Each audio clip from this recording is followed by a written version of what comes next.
Well, welcome. Today I have on the podcast Dr. Karin Luise, and she has been called by top influencers as the woman who can see into your soul and gives you no way out but to achieve your wildest dreams. She's an award-winning author, a master coach with a PhD in counseling, course creator, and transformational speaker. Because she has reinvented 4 times in her own life through loss, divorce, tragedy, and a spiritual awakening, she is the leading expert in helping women reinvent their lives through changing their mindset, their patterns and beliefs, self-beliefs, so that they can attract the love and abundance that truly matches their desires. Dr. Karin has appeared in and on a wide range of media outlets, including Forbes, Redbook, Fox News, the Hallmark Channel, the Judy McCarthy Show, HuffPost Live, CNN.com, the Washington Post, the Examiner, Fox and Friends, Coffee with America, About Families. I'm going to keep going here. Share Care Radio, OM Times Radio, Atlanta Journal, and Constitution. Best Self Magazine, Soul Feed, Medium, and many others. Holy wow. Welcome to the podcast. Good morning. How are you? Morning. Thank you. I am honored and thrilled to be here to just share this light with you, with everyone that's going to be listening for a reason. I believe that everyone whose ears get to hear this are going to be hearing it for a reason. I'm hoping those gold nuggets I'm not even hoping. I know they're going to flow because it's you and me. It's me and you. It's me and you. So excited. First of all, I want to share with everybody the power of social media. Yeah. Because we haven't really known each other that long, and we've actually never met in person. Mm-hmm. But I found out about you, actually, the first time I heard your name was while listening to a podcast. And this was back in March of 2019. So it's going to be 2 years this upcoming year. Mm-hmm. And I remember so clearly, I was actually at the gym at the time, and I was doing weights and working out. And one of my favorite podcast hosts was Rob Murgatroyd with the Work Hard, Play Hard podcast. And I've heard a few other podcasts that you were on. And I have to say that I think that particular podcast was probably the most vulnerable, mm-hmm. but yet the biggest insight into who you were, who you are, how you have evolved over the years. But the biggest thing that was my takeaway in all that was how much I resonated with your story, minus the fact that I've never been married to a pro baseball player, but and I know that a lot of times in podcasts they want to go there first. You were married to blah blah blah blah blah, and yeah, that's part of your history, but that's not who you are now, and there's been a lot that you've been through. I remember my immediate thought was, wow, I'd really like to get to know that person a lot better. And who knew what would happen, right? And then I actually saw you and I'm like, oh my gosh, that's that girl through your best friend, Bradley Richardson. Yeah, my best guy friend. Yeah. So crazy. So when I look back, actually this journey, and this will be a conversation that you and I will have to have one day, but this whole journey actually started the day that I personally drew a line in the sand and I said enough is enough in my life, because that led me, actually I need to tell it now because it's part of this chill bumps. Yeah, go ahead. That led me to my first separation. Mm-hmm. I left and moved to the beach. My oldest daughter moved to Kansas City, who made friends with someone that my second daughter got real close with when she moved to Kansas City, and all because they were trying to get away from the situation back at home. Mm-hmm. Connect the dots with me here for a second. Yeah. Everything works out in your favor, and it's a long journey. So still connecting the dots. My daughter knew that I had been struggling physically. She put me in contact with this family that my oldest daughter had met, who put me in contact with someone by the name of Carol Elizabeth, who had a podcast. That podcast interviewed Lori Harder, which got me to follow Chris Harder, which one day he's streaming on his IG stories a story that Bradley Richardson did when he went to an event. So funny. Yeah. It popped up on my suggested people to follow. And so I was like, oh, okay, I'll follow him. And when I started following him, it was a live that he was doing with you. Oh my gosh. Yeah. Yeah. Talking about relationships.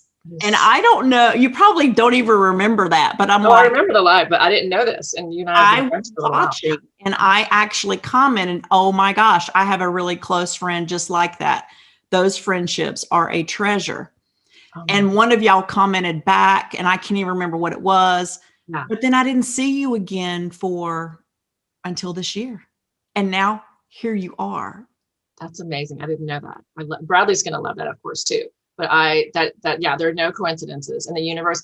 Just that story, like, I love that you have us pause and look at that, because it's going to stir that thread of thought in other people's lives. Like looking back at how the threads connect and the dots connect and how it leads you down to these paths. And then the non-coincidences, like that's one of the best things that you really realize in awakenings, like just that it's all planned, it's all orchestrated, like the divine orchestration of the web of all of our lives. Absolutely. How it leads us to each other and these meaningful relationships, because you and I are like soul sisters now. But it is funny. I'm like, oh yeah, we haven't met in person, but I feel like we have, but we haven't. Yeah. And exactly. It's like, I feel like once we started connecting and talking, not only are you like a mentor, but you've become a friend. And so I just want to honor you in that. And I want to honor you for speaking into my life and pulling out so many things that have been there. And you have a gift for doing that. But I want to back up and I want to go back to a book that you wrote. Was this the first book that you wrote? First published book. Yeah. Mm-hmm. Yes. It was the Fatherless Daughters Project. Mm-hmm. Talk to us about that and give us the why behind all of that. I know that's a big ask, but take us there. Yeah, well, I can summarize it much better than I probably could have way back then. So the Fatherless Daughter Project came out, I couldn't even tell you. It's been like 6, maybe 5, I think 5 years ago. But it was a work in progress. Those things do take years. It took about 3 years to write. But so one of my best friends, her name is Dina Babel. She's the co-author on that. She always wanted to write a book based on the fatherless daughter journey. It really wasn't part of my calling at the time. It became part of my calling, but at the time it wasn't directed by me. As far as the idea goes, I was working on my PhD. I was about to finish it, and Dina took her proposal to her agent, and the agent said, this is awesome, but you really need an expert. Do you have any friends? Do you know anyone who's a PhD that can be on this with you and you can co-author? And she was like, ding, ding, ding. Yes. So the intention initially was that I was just going to come on as the PhD, and I was going to give my 2 cents as the therapist and this and that. Well, lo and behold, I end up having my own fatherless daughter, like awakening basically as I'm writing the book. My birth father gave me up for adoption to my stepfather. My birth father was kind of in my life. He is an alcoholic, and love him very much, but he didn't really raise me at all. It's a very different dynamic. And then my mom remarried and married someone that was a narcissist and highly abusive. And it was a really toxic situation that I grew up in. And so she ended up divorcing him when I was like 25. But in all of that, I ended up becoming estranged from him later. So even though it was really toxic, I still had this like little girl need for him to still pick me and fix himself. Because he was my dad since I was 4. And my real dad, I just didn't have that kind of connection with, because he never really stepped in as a father that raised me, even though he is my biological dad. And I will say my biological dad now is a really great granddad so there's redemption here to my kids. He just wasn't really my dad growing up. And I'm saying all this right now, like nervous that he's going to hear it. So the journey continues, girl. Like there's still dynamic. As I'm saying, I'm like, I hope he doesn't listen to this podcast. So it's still real, but as I start writing the book, my stuff just starts coming out, and I'm like, I have not healed from this. I haven't processed this. And so as I'm writing, I end up having some really difficult conversations with my real dad. In the beginning of the book, there's I actually read an excerpt where I'm telling a story about the day I say kind of some of these things to my dad, because I was being abused, and I tried to tell him about it, and he like shook me off and literally told me to pass the salsa. We were at a Mexican restaurant, and I was like, so in my life, I had this experience where I realized like nobody fought for me. Nobody stood up for me. Nobody came in and like fought off the monsters. And so it kind of played out again, like in my first marriage. I married someone very similar to my dad, narcissistic and all that. Well, I'm writing the book. I'd been divorced from him for several years, but as it's really interesting because as I'm writing the book, I go through my spiritual awakening. I have this like life altering event. So if you have the book or reading the book is extremely healing. It's an amazing book, but you'll notice about 2/3 of the way through, it starts getting really woo-woo because that's when I started awakening. And all of a sudden we're throwing in there all the stuff to where my agent was like, hey, Karin, could you like turn that part down just a little? Like, I know you're on fire, because I was like on fire, right? And so it's funny. You can see where it kind of happens as the book plays out. But I'm really, really proud of that book. It's changed so many women's lives. It changed my life to write it. It had me face a lot of things I hadn't faced. And what I love about that book is that I did a ton of research. We interviewed over 300 women, and we show how it affected you. And this is whether your dad died or just was in his office too much or was abusive or just never really filled that role. It's really about not having a bond. And so we show how not having that healthy bond with your dad, how it plays out in each stage of your life. And so I loved writing it. I love seeing that for myself. And it healed a bunch of wounds in my life. So thank you for asking me about it. Because I'm doing so many different things now because I'm so focused on spirituality and everything that it can seem confusing when it pops up, but it was such an integral part of my journey. I've just kind of gone a different direction since then, but it's still there. And it's amazing. So anyone that has any father loss, it's a beautiful book. I'm really proud of it.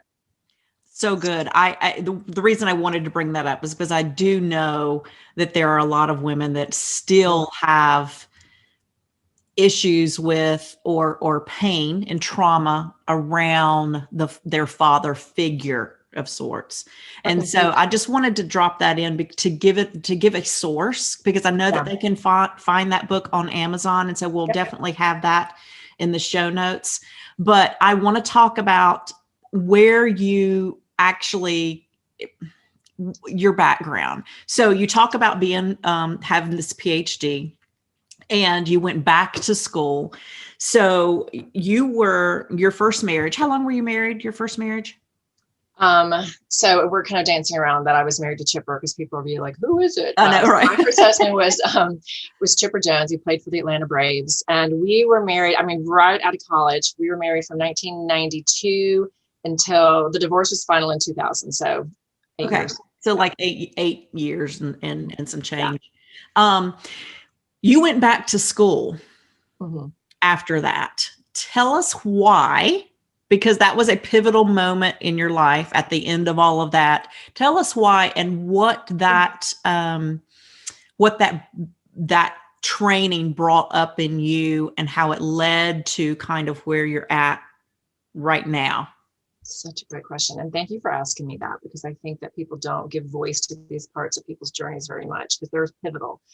So when I was married to Chipper, and I'm in a really good place with reflecting back on that divorce now. It took me a good decade, if not more, to recover from what happened there. But now when I look back, I'm really, really grateful. And this is part of the reason. Being married to a professional athlete is a really unique situation. As much fun as we had and as many resources and opportunities and fun stuff I got to do, I was like desperately lonely. And it was a very toxic marriage as well. But I was living in a shadow, and I kind of just stepped back and became like the pretty little Barbie doll in the stands. And everybody was always looking over me to get to him. It's like I would just be pushed out of the way. And being married to a celebrity is anyone that's in that position. I have so much compassion, and that's hard for people to hear, because people think that money solves problems.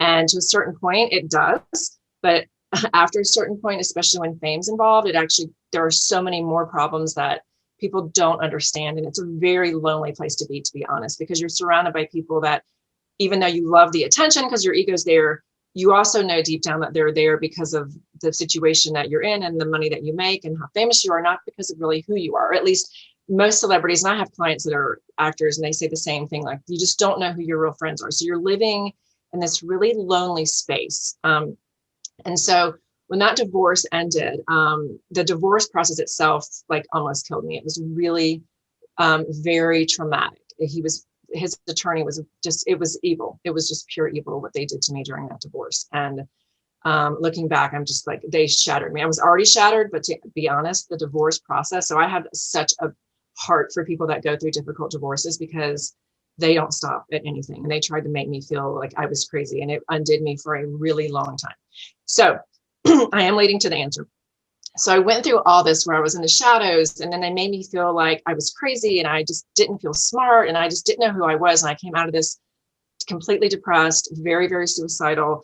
It was a really horrible time for me. And so I was in deep therapy and I was a trained teacher. My undergrad was in early childhood education. And I just always thought I would get married, raised in the South. I was never told that I could make money. I was never told I could have a business. I was never told, it was just kind of like, Karin, be pretty, talk to everybody about themselves. Don't talk about yourself. Okay. And then, be a good wife to your husband and be the whatever Proverbs, whatever woman. I don't even remember the number, but just speak when you're spoken to and support everyone else around you. So I'm in therapy and she was like, you support everyone around you. And she started telling me how smart I was. And she's like, and every time I'd come in there, I had all these family issues and I'm talking to my friend and she's like, do you realize that you're basically counseling and helping to heal like everyone in your life? And I was like, really? And she said, have you ever thought about becoming a therapist? And I was like, no, I'm a teacher.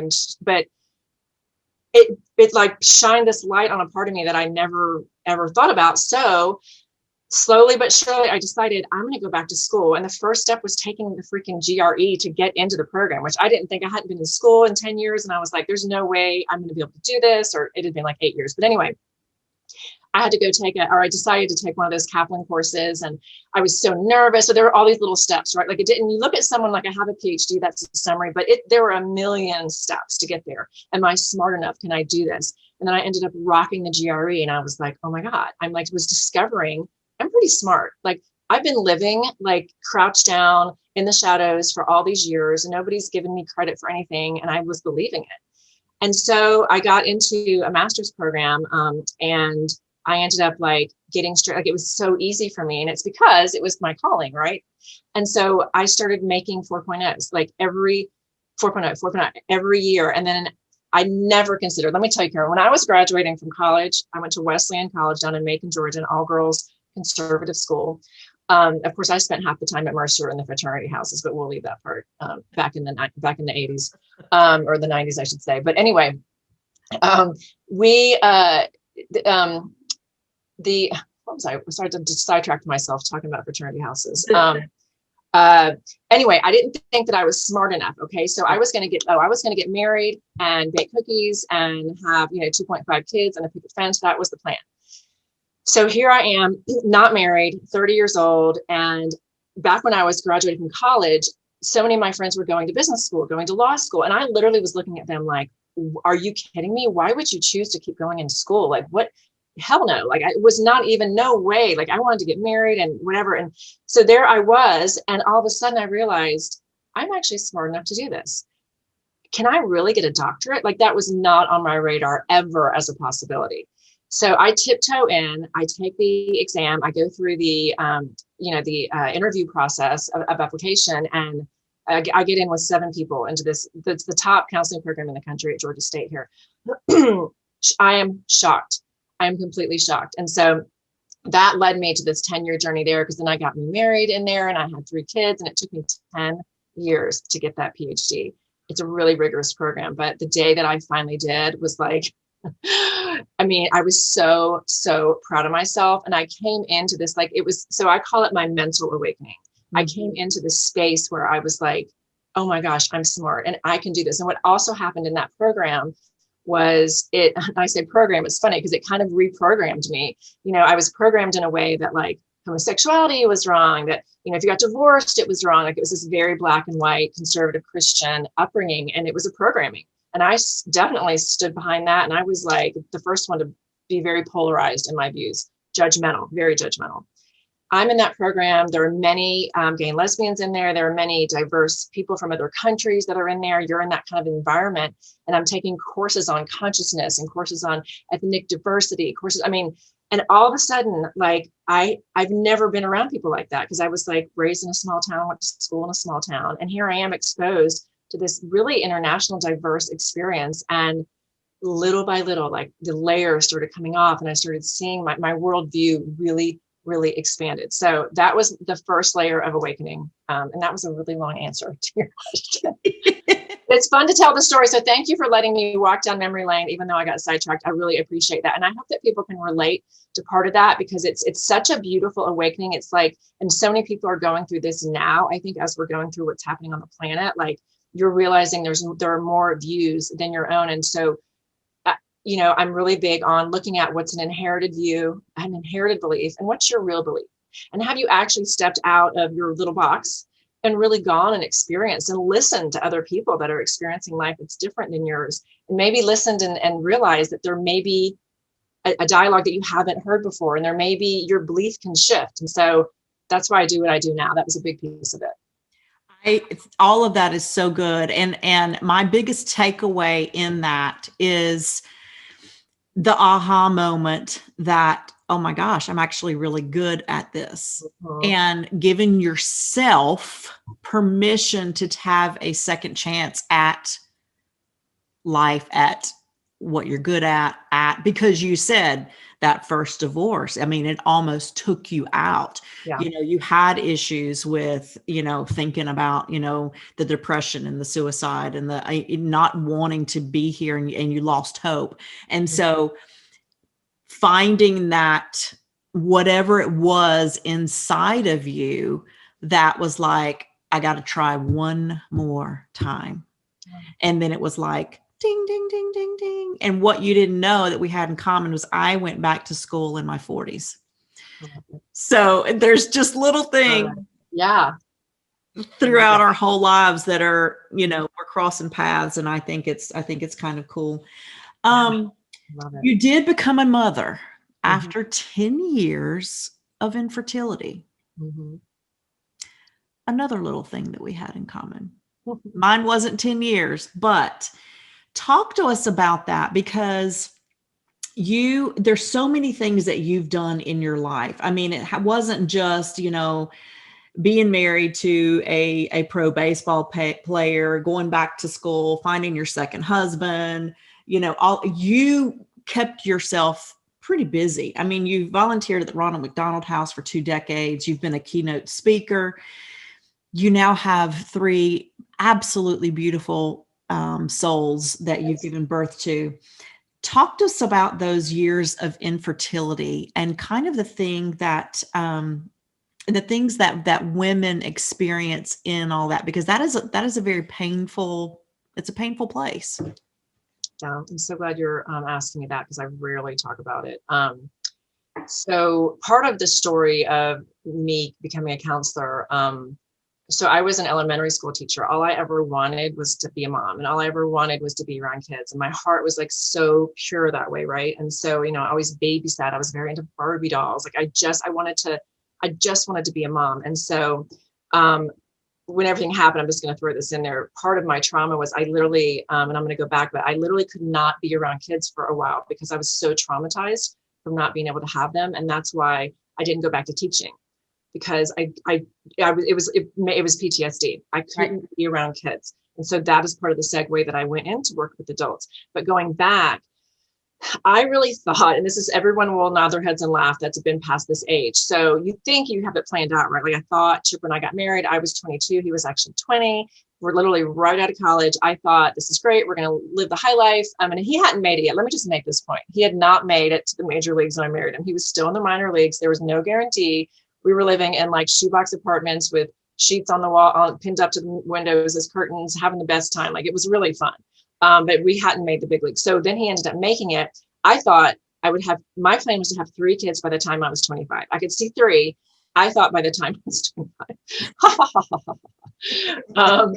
And so a couple years into our marriage, we decided to start trying, and we're trying anyone that's been through it like that. So I have a friend that has been going through it right now. And I'm like, the thing that I remember very vividly is being very frustrated at how flippantly people would not realize the cycle of trying to get pregnant, and each month and each month and each month, like when it doesn't work, you can't just jump on and try the next day. Like you have to wait another month. And it's like, it was excruciating for me at the time, because it's like, you just felt so powerless in time. I remember time seeming to go by very slowly, and each month that disappointment. And then just, I just felt really and I was the first one trying to have kids in my friend group. So nobody had been through it. And Chipper, he had a loving heart in a way, but he really couldn't relate, of course, to what I was going through, because at the end of the day, what you feel your body's not working. You feel like your calling as a woman is not, like, you don't feel like you're like fully a woman. You don't know what's malfunctioning, because they couldn't find anything wrong. I started doing all these tests, and the top thing was, this would make me weep. I thought God had forgotten about me, and I was so angry at God for so long, because I'm like, how could you put this desire in my heart and then forget about me? Like, what about me? And then friends start getting pregnant. Years go by, and then my brother and his wife got pregnant, and they were 2 years younger than me. And I was devastated. I remember my mom coming and telling me, and holding my hand and saying, Alex is pregnant, and just being like, what about me? Like, I literally thought God had forgotten, and that I was just somehow left out of this grand plan. And so the devastating part, besides all that, we had just started we were going to do active fertility. And I was young at this time. I was like 26 by now. I've been trying for a couple of years. And the doctor thought I was maybe getting pregnant and maybe losing, and it was never coming out, but they just couldn't find anything. And I find out that Chipper was cheating, and we went through counseling for about 6 months. And then one day I had found out some other stuff was going on. And long story short, he had to tell me that one of the girls was pregnant. And I literally, my world exploded. I heard a shattering in my head, and I was standing in my kitchen, and he told me, and I, of course, screamed this guttural scream. And I turned around and grabbed the first thing I could that was breakable, which was this big urn. And I just smashed it into the hardwoods. And there was still a round scar, and literally a scar forever left in the hardwoods of that house where I shattered that urn. And I came apart. Came apart is a very light description of, like, I sunk into such a deep depression. I was so angry. I just wanted to beat up on him and love him at the same time, because I was still in love with him, and I wanted to beat up on her. I was so angry. I didn't want anything to do with the child. Like, it was just way too much for me to take in, because I tried for so long. And not only was it not given to me, but it was given to this girl, right? So that was the experience at the time. Of course, now that many years have passed, that was back in like 97. And then what happened is she tried to blackmail us, and we had to go public with the story. So we had this whole thing unfold where we had to go public and tell the story before she got to the press. This was before the internet. Right. But it was really devastating, because then everybody knew. And I was really humiliated, and I kind of locked myself up in the house for a while. I stopped going to games. We stayed married because we did have a really deep love for each other, but he never stopped doing that. So now I know there were several other pregnancies, and it was just like, when we finally got divorced and I went through that trauma, it was just like, are you kidding, God? Like, now, but so by then I was 30, and I was like, I don't understand. Like, why? I was so angry, Karin. I was so mad, so angry. And so I kind of acted out, and I started dating a lot and just not caring, and, partying again. And just like, I was so angry, because I was like, you're not going to tune into me, then I'm not going to tune into you. You forget about me. And so I went through that like rebellious stage. But then, of course, because I have a really deep spiritual background, right? My mom was always in ministry, and she later became a pastor, but I came back. And I picked up a book named by Iyanla Van Sant, who was really big on the Oprah show. And it was about basically your life coming undone and how to recover. And it was like a journal, and I started going through it. And then I started picking up more and more books that were spiritually based. And this is part of the evolution, right? Because the things that I was taught, like this wasn't supposed to happen to a Christian girl. Like Karen, I was leading Bible studies with all like baseball wives. I started the Braves Family Foundation. I was the one on the field giving the check. I was doing, let's just say, everything right. I was dressing the right way. I was showing up. I was praying before the games, and it came undone. And when I found my way back and finally, I got remarried again. I thought I was on the right track. I married someone who was kind of the opposite of Chipper. And I thought it was going to be a really safe situation. And of course that fell apart too. But, I got pregnant within the first year, and then I lost the baby at 3 months. And I, again, was like devastated. And that of course opened a hole in me that a void in me that I never thought I would experience. Because, you get pregnant, and then, when we found out, we were at the doctor, and we were so excited, and, we were listening to the heartbeat, and this stupid nurse comes in. She's doing the sonogram, and of course I'm waiting, and then she goes, "Oh," and then she's like, "Well, there's no heartbeat." She goes, "Oh, yeah, you aborted it." And she walks out of the room, and I'm like, "What?" She said, that's the word she chose. You just aborted it. And I was just like, the doctor came in, and I was hysterical. Like, I yelled at the doctor. We yelled at the nurse. It was just a horrible. So anyone that's gone through it, like going through the medical part of it, like sometimes they aren't really compassionate, and you're sitting there with this like loss. And that was really devastating for me. And so, we go through another year, and still it wouldn't work. And so I decided to use fertility help. And so I ended up getting pregnant with doing an IUI, and I ended up with 2. And so I had them on my 38th birthday. 38th birthday. I thought I was going to have 3 by 25. And it was just a coincidence that they had to go in and do an emergency C-section. They were actually 3 weeks early. And then I had another one within 22 months, naturally. Yeah. So there you go. What do you think helped your body to actually open up to accepting a child? Do you think that knowing what you know now, and how you operate now, what do you think made that pathway clear? Yeah. Great question. Looking back now, even though at the time I was angry and I couldn't see past that given moment, as you go past time, like you're saying, you just get more of a bird's eye view. And looking back, I was so not in alignment that my first marriage would have not been a good place to have a baby. Right. So I was in a constant state of stress, a constant state of anxiety. And so my body, it was not meant to happen then. It just wasn't. I had to get to a point where I went through what I had gone through and came into the sense of self. I will say, I know now I was not being punished. I know now, God wasn't withholding anything from me. It was just be patient. I have a bigger plan. Now we're talking almost 15 years of thinking it was going to happen. And I mean, for all of you, I hope that doesn't take that long. That was a really long period to wait. But I will say having them on my birthday, when I thought they were coming 3 weeks later, was like, oh my God, not only does God remember me, but this was God saying, this is it for you. This is your birthday present. This is for you. And I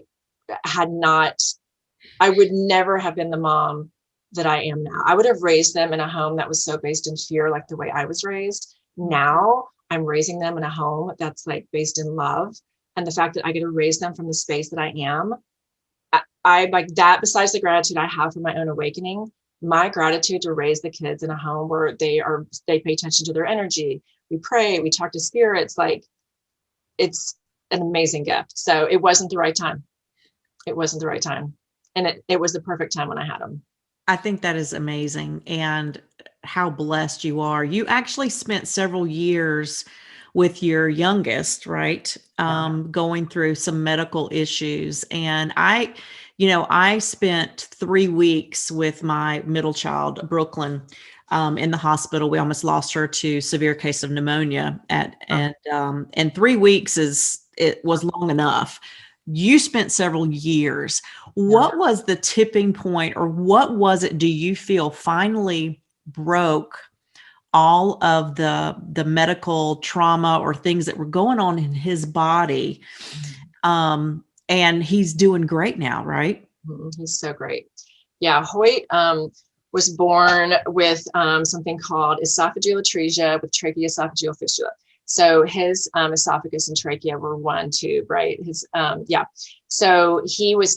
We didn't know he had it, and he was taken from the hospital and life flighted to the Children's Hospital, and they did surgery. And he came with the placental abruption. He was 2 months early. It was a very traumatic experience, and I had no idea that was coming. I literally thought the twins were so hard. They were here. Let me just say that so this is going to answer the question and show people why so much of what I do, the work that I do. And I know Karin aligns with this. You align with this so much. I was in the environment in my home was not good. And it was very much based on victim mentality. And we were in alignment though. I believed all of this kind of like, I had just been victimized, and I carried that into this marriage, and my, the father, my ex-husband, kind of also had that vibration. So in that was a fear of getting sick, and we always get sick. So my twins were always sick, always sick, always sick. And then I got pregnant with Hoyt, which was a huge surprise. And I kind of already wanted to leave that marriage. It was this very toxic situation. I didn't want to be divorced twice. That's another question. Anyway, I'm going through all of this. I think, okay, well, this has been so hard. This is going to be like getting a cat. Like I just really thought, because someone told me that one day, oh, your third kid, it's going to be like getting a cat. Like you've been through all this, you're going to be fine. Lo and behold, it comes out with this huge amount of birth defects.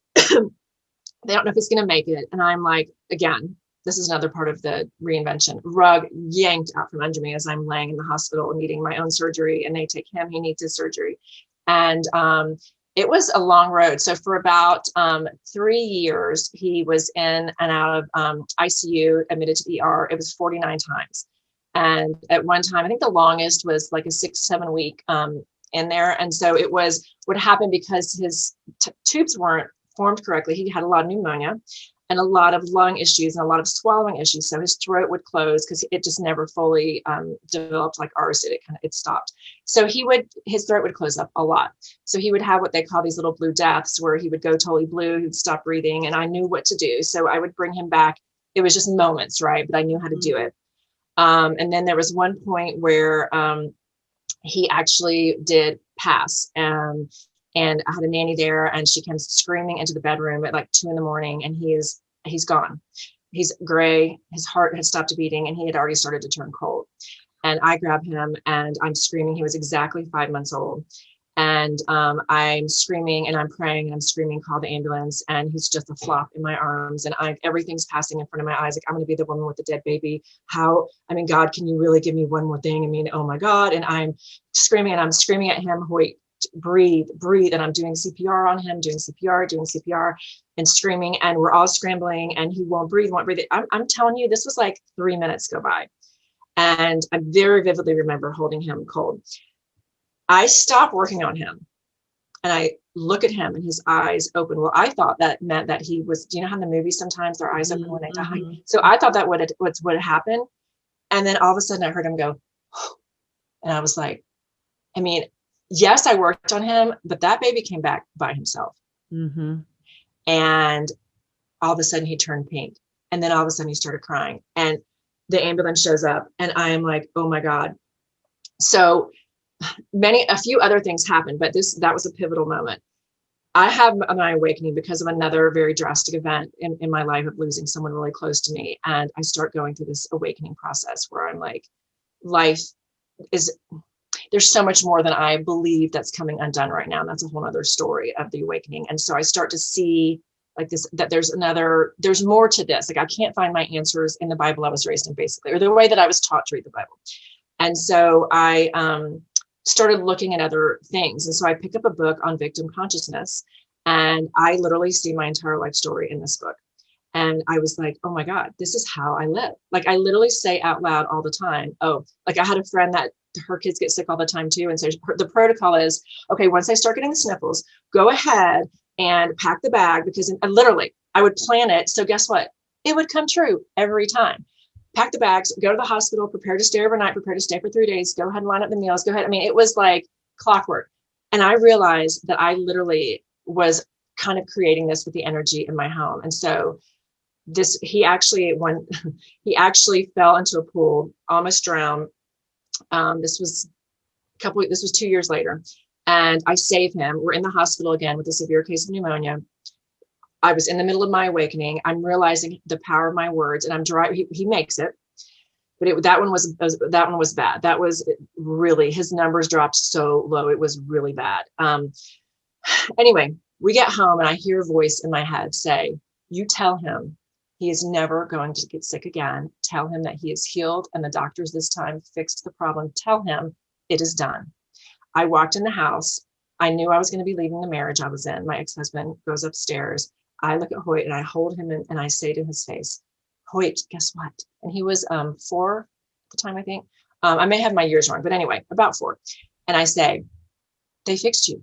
This is the last time you're going to be in the hospital. It's done. Your body this time healed itself. Your lungs and your breathing are good. This is the last time you're ever going to have to be in the hospital." And I said, "Hooray, hooray, we did it, we did it." He never went to the hospital again. Not one time. Chill bumps. I learned, Karin, the power of what you speak. So every day in that house and every day now with COVID and everything happening, I say to them, your bodies are built to fight everything off. You have fought everything off. We're going to get through this. You're not going to get sick. Even if you get a virus, guess what? Your body's going to process it. You're going to be fine. You're going to be fine. And I use the power of my words, and it has changed. And we're talking 49, not even a hospital, ICU admissions, ICU, and never again went back in the hospital. I am so glad that we went there with this, because I want to talk about how you and I both were raised. Yeah. We were raised in ultra conservative, strict Bible believing families, both from, fairly small towns. We were expected to keep secrets. We were expected to, oh, yes. That's another story for another day. Oh, yeah. We were expected to act and behave a certain way. And even though we knew about or talked about self-fulfilling prophecies and things like that, it was all what I think now I look back and I'm like, it's watered down, because we didn't really understand just how big God is. And my personal belief is that, have to be careful here. We not necessarily you and I now, but the way we were raised put God in such a box.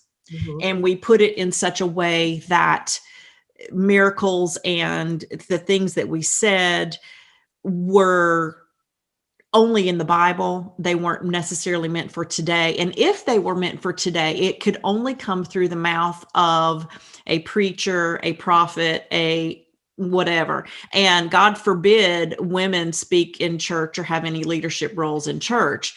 And so I want to talk about your awakening.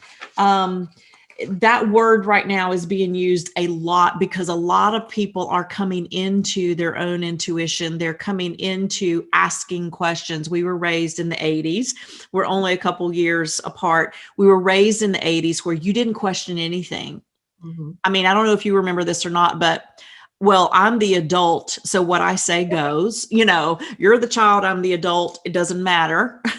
Don't ask me any questions. Don't appeal the decision, all of the things. And so we were taught to follow the rules, be obedient.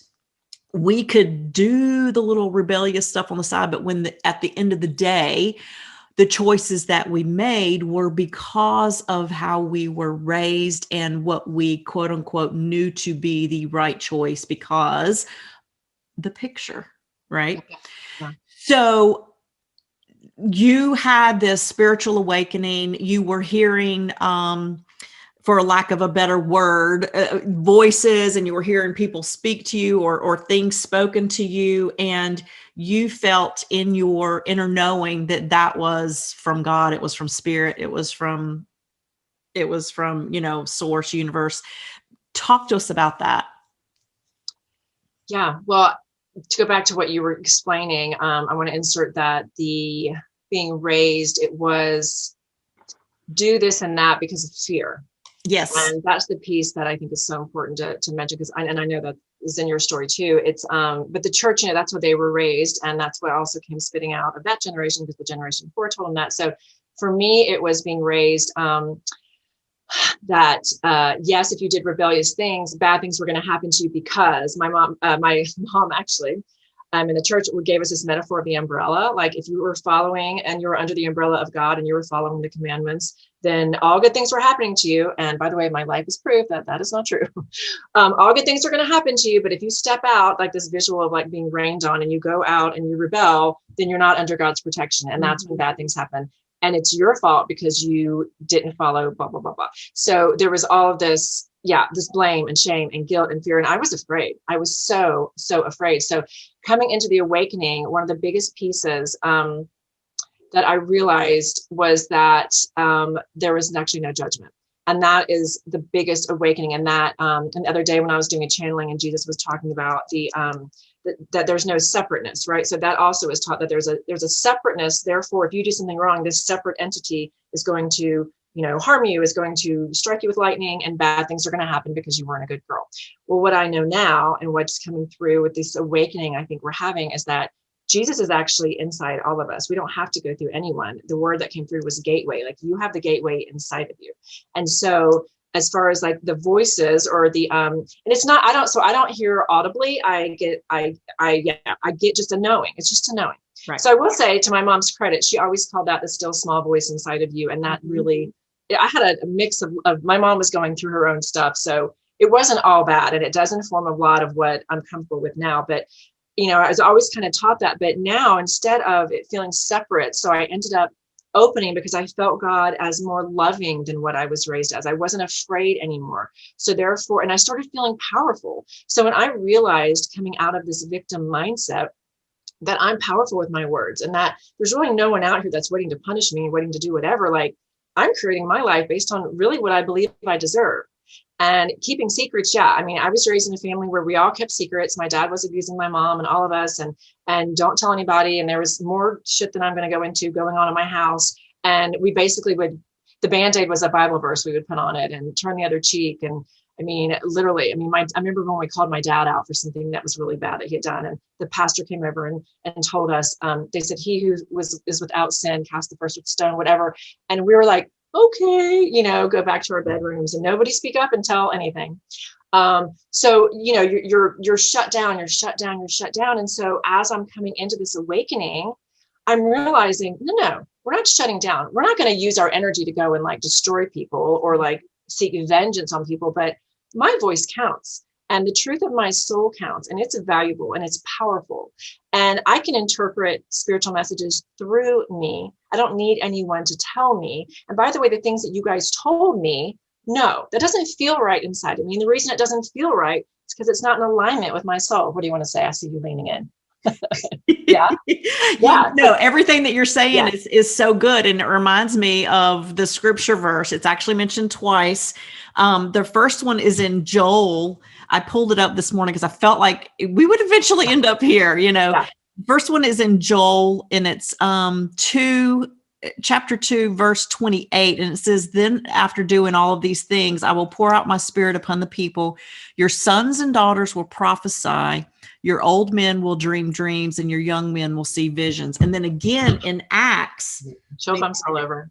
Right. In Acts 2:17, it says, in the last days, God said, I will pour out my spirit upon all people, quote unquote, spirit. Okay. In the last days, you'll pour out my spirit, all people, period. Mm-hmm. Ding, ding, ding. Not just Christians, all people. Okay. Your sons and daughters will prophesy. Young men will have visions, and old men will dream dreams. This morning, when I read that, I got this, like, just this overwhelmingness of, again, the way we were raised is the only people that could have any prophetic word or any speaking in life into anyone came in the form of, they had to be an ordained pastor or whatever. Mm-hmm. And right now, the Spirit is speaking to so many people out there that they don't fall under that umbrella. Well, hello, it says all people. Yeah. Your sons and daughters will prophesy. What are your thoughts on prophecy versus being a medium? You know, I'd be interested in, I will say, I'd be interested in looking at what the original Greek and the original words that were being used, because let me just remind all of your listeners that very often the words were tweaked just a little bit to satisfy the people that were translating it. And often when you go back, like I'm curious what the word spirit actually was in the beginning, like what word he actually used, and then what prophesy actually is. So I'm just going to drop that in there because I love that. So I'm like literally having an image of like my Bible camp when I last I heard that voice, and I was probably heard that verse when I was probably like 10. But it's funny because, you know, when we would hear things like that, like it's almost like they were dismissed. It was like, absolutely. No, don't look at the behind the, man behind the curtain. Like, okay, we're just going to skip over this part. And, you know, I was taught, and I know you and I have talked about this before, I was taught that anything that had to do with any of this, I mean, I think one day you even mentioned like even yoga, like it was like anything that had to do with not even chakras, because that wasn't even mentioned, but anything that had to do with predicting. Okay, so let's use the word psychic, whatever. Yes. That was of the cult, that was of the devil, and blah, blah, blah, all this stuff. And so somehow psychic and prophecy, like, by the way, are the same thing. It's just a different word. And so, you know, so much that's happening now, by the way, was prophesied way back then. And it's just amazing that it's coming out. I love that you pulled that because it said sons and daughters, because you're right. Like my mom ended up getting ordained in the Presbyterian church because the Church of God wouldn't let her stand in the pulpit. Are you freaking kidding me? That's a whole nother thing I get so angry about because it's not correct. But yes, so to step into this where we're sharing, so the mediumship, and it is all over the Bible. I don't have the list of verses in front of me, but there's so many times, you just pulled two of them, where it alludes to the spirit coming through. And again, I bet the words are more close to the words that we're using now, to where the knowledge flows and you don't need that conduit, and the knowledge is flowing through, and it comes through visions, dreams, nudges, which is what I'm saying, like you'll get the visions, and it's not some way off thing. And the only difference between me and maybe someone that's wondering about it is that I've just trusted. So when it comes in, and I don't have any more power than anybody else, I've just realized it and I've stood in it. And now I know that it's not my imagination. I mean, I've been told that I'm making it up. I've been told that I'm like going into witchery and witchcraft, and I mean, whatever words you want to put on it. I know what I know, and the love that I feel when I tune in to source, when I tune into spirit, or when I tune into whatever being it is that's flowing through me. And the amount of beings, like I think when we are able to see at some point, whether it's when we cross over or if we have a moment where we can see, and you could see the amount of spiritual beings that are around you at all time. Of course, there are beings from other dimensions. Of course, it's going to be like a electric light show. You know, there's just so, that's why you get chill bumps, because they're up near you and they're telling you, this is for you, this is for you. And the great thing is, like Karin and I prayed beforehand, as long as you're protecting yourself and you're just saying, I only want the beings of light around me. I mean, yes, there are some dark forces, but it's not as, I don't think that there are like all these dark forces trying to come in and infiltrate our life. Yes, it can happen. Yes, it did happen to me. But the simple prayer of protection, whether you use my words or just use yours, Jesus, stand close to me and just protect me, it's done. They're not allowed to come around you, and you just protect your space. And then you get this beautiful, if you open and really have this practice of opening and listening. And then the only step that's missing, or that was missing for me, was the trust that I could actually receive and interpret without the ordination. And, you know, I believed that I needed to go and get my PhD. I would never change that. I'm very, very proud of that degree, but I didn't need it. But I was told that I needed it. And so much of me going, so I didn't say this before, so much of me going and getting my doctorate was, I was told that I was stupid. I was told I would never amount to anything when I was going through my divorce and whatever. I was like, watch me. And I thought that I needed this degree to prove to the world that I was smart. But that doctor, that's why I ended up becoming Dr. Karin. Because at the time when I claimed that brand, I was like, hell yeah, you're calling me doctor, because I earned this. But you know who I really needed to prove it to? Me. I needed to stand in that. I didn't need the doctorate.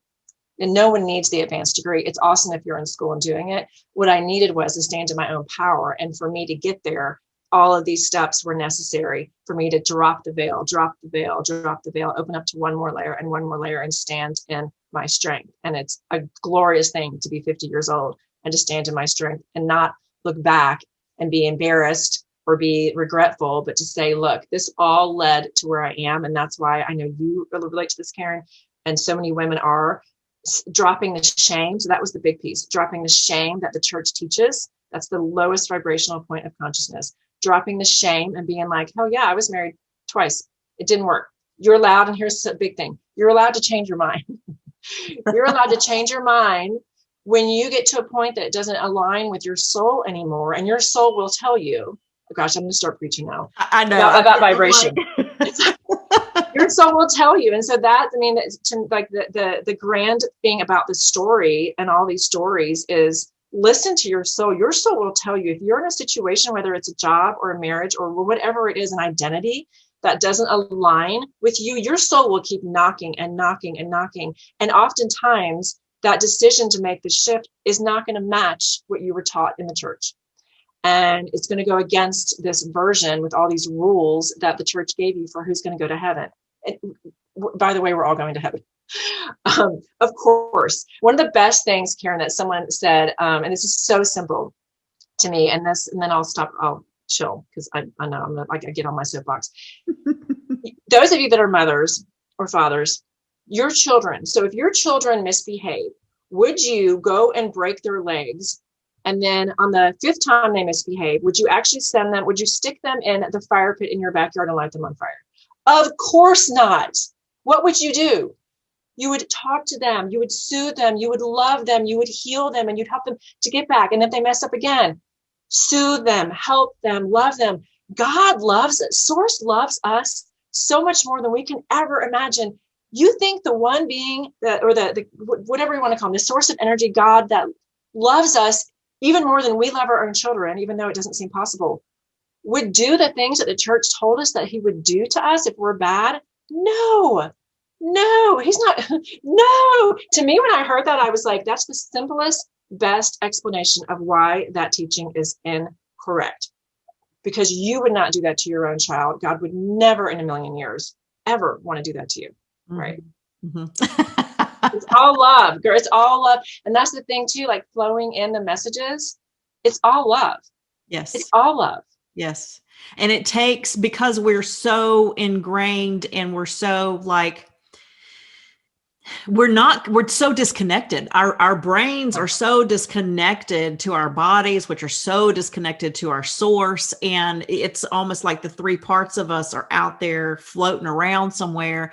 And what it takes is for us to stop, truly get quiet, do not speak, and listen. And going back to all of my Christian friends, in Luke 1:20, it says, call upon me and I will answer, and I will tell you great and hidden things, meaning Jesus didn't even talk about him when he was here, okay, that you will have not known. So only when we get quiet can we receive the message that he has for us in the now moments. And we could go on and on and on and on and on, but this has been like so good, so full of like nuggets. I'm going to have to bring you on again because we're going to have to talk about some of these other things, because I think there's just so many more topics that we could cover.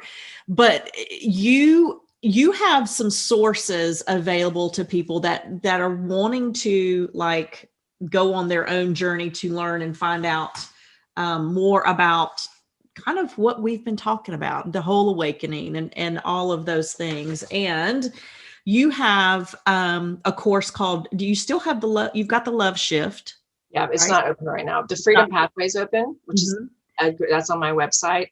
It's a great, if you're just waking up, that is an amazing, amazing course that kind of guides you through the early steps of awakening and just getting in touch with your own chakras and the earth and love and all that. Yeah. So that's available on my website, drkarin.com. And you also have, which is a group which I'm a part of, is the Soul Speaks Collective, which is your monthly membership. And that's not open right now either, right? You're like people are on a wait list for that. But I love the way that you have things available to people where it can either be like an in-person or one-on-one type situation, to a self-study, membership platforms on Facebook. I mean, you kind of cover it all. You've even had your own TV show before or segment. And but tell everybody where they can find you, and if they want to work with you, in the future, how do they go about that?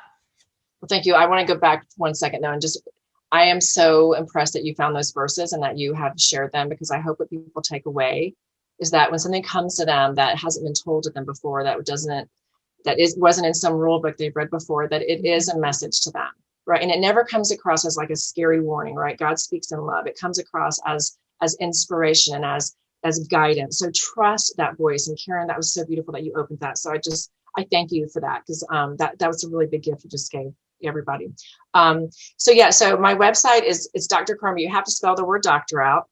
So DoctorKarin.com.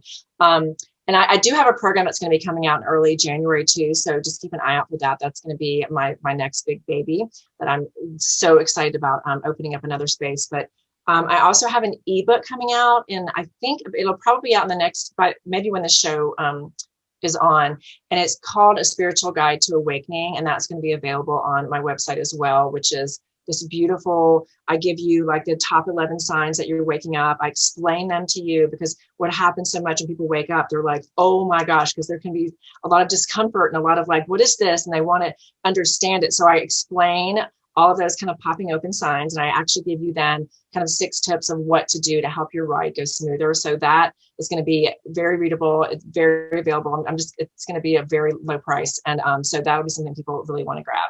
And of course, I'm on Instagram and Facebook. So I do a lot of videos on Facebook. I've had a lot of like channel messages come through, and I'll go on there and do that, or I'll just do teachings. So you can find a lot of videos where I'm doing some free teaching on Facebook. And I also have a YouTube channel. So. Yay. We've gone deep today. And I want to end it on a light note. I've got some rapid fire questions for you real quick. Worst food that you've ever eaten? That's funny. What's the worst food I've ever eaten? Oh my God, my mom used to make me eat rutabaga when I was young, and I hated the taste of rutabaga. The best spiritual book that you've ever read, and you can't say the Bible. Okay. A Return to Love by Marianne Williamson. You're the second person that has said that. And I haven't read it yet, so I need to do that. Third question. What is the craziest or the weirdest gift that you've ever given someone? And if you could take it back and have a do-over, you would? That's so interesting. Gift I've ever given someone. And you thought, ooh, that wasn't the right choice.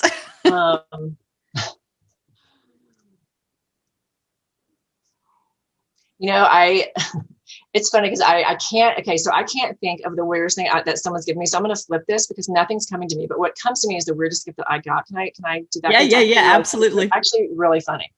So I dated another like severe narcissist somewhere in here, and it was my birthday, and he gave me a card with $100 bill in it. And I open it, and so I'm just giving you, any men listening, never do this, never just give. And this $100 bill dropped out, and I was like, really? You're just going to throw a $100 bill in an envelope? And I just thought it was like the strangest, I felt really not seen, because I was like, if you really knew me, you would have actually just taken the $100 and like bought me a gift. To me, it was like the laziest gift. Like leaving something like totally wrong bedside table for you. Yeah, that's what it felt like. It was so strange. Yeah, we didn't last much longer. Anyway. If you could live anywhere other than the United States, where would you want to live? I would go somewhere where there's a beach. I have a feeling there's some like beach in Greece or Italy that would be like, you could just live I've never been, but I just have this image in my mind, this whole other world you could experience that just seems like something you'd see in fairy tales. Yeah. Fresh fish all day. That's where I want to live. Yeah. That's on my list, to be on a beach in Italy. Yes. So maybe we'll go together. Love it. Last question. What are you looking forward to tomorrow? Tomorrow is so my kids come back tonight, and I am looking forward to being in their energy because school. So the podcast is going to be out after this, but right now it's the last week of school before Christmas break. And so they're going to be super excited about that coming. So I will say, being a mom, I very much enjoy being present to them. And when their energy fills my house and they have that excitement, you get to like relive that childhood excitement. So mine are 12, and 10. So they're in those magic years still. And so I'm looking forward to having that feeling tomorrow. Amazing. Amazing. Thank you so much for being on here. I felt like this was probably, I can't put words behind it. I am forever grateful. My heart is full. And I just have this respect and this admiration for you because you've been the woman that has picked herself up not once, not twice, but multiple times and kept going, kept reinventing yourself. And that is the one thing that I want people to get from this is to keep on reinventing yourself. It doesn't mean that who you were prior to was necessarily wrong because it was right in that time. Mm-hmm. But keep reinventing yourself and it's okay. And it's all in the pursuit of living that life well lived and finding your own joy in the process. And so I just am going to be forever grateful for you being here. Well, thank you. I'm forever grateful for the questions that you asked because those are questions. Oh, look what just went off. My 11:11. I just looked at that alarm. And to give people permission to shift. And I love that you ended on that note because that is really such a grand message to end with because it's like you can change your mind and what happened before was not wrong. It's just where you were at the time. And you follow your heart. You follow that call from within your soul. So thank you for letting me share how I came into that knowing and how I came into that power, because I hope that it made a difference for other people. Mm-hmm. So I'm so honored to be here. So thank you, Karin. Thank you for opening this space and holding it and receiving. Enjoy the rest of your day. Thank you. You too. Thank you so much for joining me today. I hope it inspired you to take action in your life and know that you are a gift to this world just as much as anyone. For more information on how you can work with me or get other resources and materials, head over to my website at www.karinparker.com. Be sure to follow me on Facebook and Instagram at Karin Parker Living Well. If you enjoyed this podcast, it would be such an honor for you to share it with someone you think would love it. Also, it would mean the world to me, and I would be forever grateful if you would just take a minute to leave a 5-star review over on iTunes. Tell me your thoughts and comment on what you gained from this episode. It will help me as I want to bring you value and contribute to what helps you grow and have joy in your pursuit of living well.